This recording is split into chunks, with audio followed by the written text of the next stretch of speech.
Strong room जे आहेत लोकसभा निवडणुकीसाठी आपण पुणे, शिरूर, मावळ आणि बारामती याच्यासाठी आपण स्ट्रॉंग रूम केलेले आहेत। याच्यामध्ये निवडणुकीमध्ये वापरलेले जे EVMs आहेत त्या स्टोअर केलेल्या आहेत। प्रत्येक स्ट्रॉंग रूमच्या व्यवस्थेबाबत मी तुम्हाला थोडक्यात माहिती देतो। स्ट्रॉंग रूमला ज्या वेळेला EVM आणल्या जातात त्यावेळेला त्या उमेदवारांच्या प्रतिनिधींच्या समक्ष आणल्या जातात आणि त्यानंतर या स्ट्रॉंग रूममध्ये त्या सील केल्या जातात। त्याही वेळेला उमेदवारांचे प्रतिनिधी उपस्थित असतात आणि या प्रत्येक सीलिंग प्रोसेसचं व्हिडिओ चित्रीकरण केलं असतं। स्ट्रॉंग रूम सील करण्यापूर्वीच त्या ठिकाणी CCTV कॅमेरे लावलेले असतात आणि त्याची पाहण्याची व्यवस्था ही एका वेगळ्या रूममध्ये केली असते, ज्या ठिकाणी उमेदवारांचे प्रतिनिधी त्याचं व्हिडिओ शूटिंग बाहेर बघू शकतात मॉनिटरवर। मूलतः ज्या वेळेला स्ट्रॉंग रूममध्ये ज्या EVM ज्या साठवल्या जातात त्याच्यासाठी भारतीय निवडणूक आयोगाने फार स्पष्ट सूचना दिलेल्या आहेत आणि अत्यंत त्रिस्तरीय अशी प्रकारची सिक्युरिटी व्यवस्था असते। पहिला स्तर जो असतो म्हणजे ज्या ठिकाणी स्ट्रॉंग रूममध्ये ठेवलेले असतात EVM त्याच्या आतल्या भागामध्ये CAPF central arm reserve police फोर्सेसचे कर्मचारी दिवस रात्र त्या ठिकाणी तैनात असतात। त्याच्या बाहेरची जी दुसरी लेअर असते ती SRPF असते, स्टेट रिझर्व्ह पोलीस फोर्स, त्याचे कर्मचारी तैनात असतात शस्त्रधारी।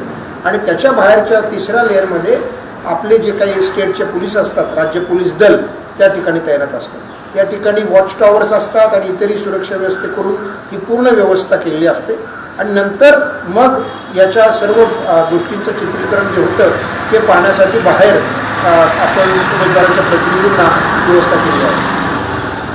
शिरूरच्या बाबतीमध्ये जे रांजणगावला आपलं EVM स्टोअर रूम आहे त्या ठिकाणी या सर्व बाबतीची पूर्तता केली गेली होती।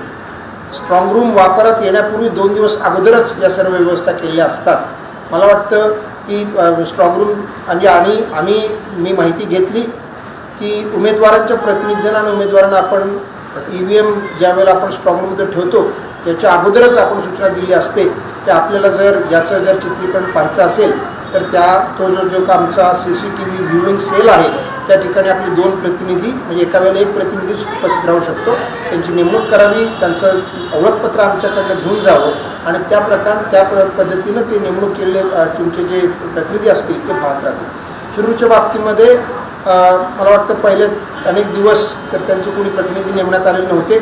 आता काही प्रतिनिधी त्या ठिकाणी नेमलेले आहेत। जी बातमी आज TV प्रदर्शित झाली मी आपल्याला सांगू इच्छितो की त्याच्यामध्ये काही कसल्या प्रकारचं तथ्य नाही आणि अशा प्रकारच्या चुकीच्या बातम्या काही लोक जर देत असतील तर ती जनतेची आणि एकूणच निवडणूक प्रक्रियेवर संशय निर्माण करणारी ठरेल। तर या बाबतीमध्ये कृपया आपण याची सर्व माहिती घेऊनच आणि जर काय असेल त्याच्यामध्ये एखाद्या वेळेला तांत्रिक बिघाड होऊ शकतो, पावसामुळं वाऱ्यामुळं तात्पुरत्या स्वरूपामध्ये कदाचित होऊ शकतं, पण त्याचा डेटा पूर्ण अवेलेबल असतो आणि त्याची पूर्ण माहिती याच्यासाठी 24/7 याच्यावर लक्ष ठेवण्यासाठी यंत्रणा तयार केलेली आहे त्या ठिकाणी। त्यामुळं अशा प्रकारच्या बातम्या देताना याची खातरजमाच केली जाणं गरजेची वाटते। धन्यवाद।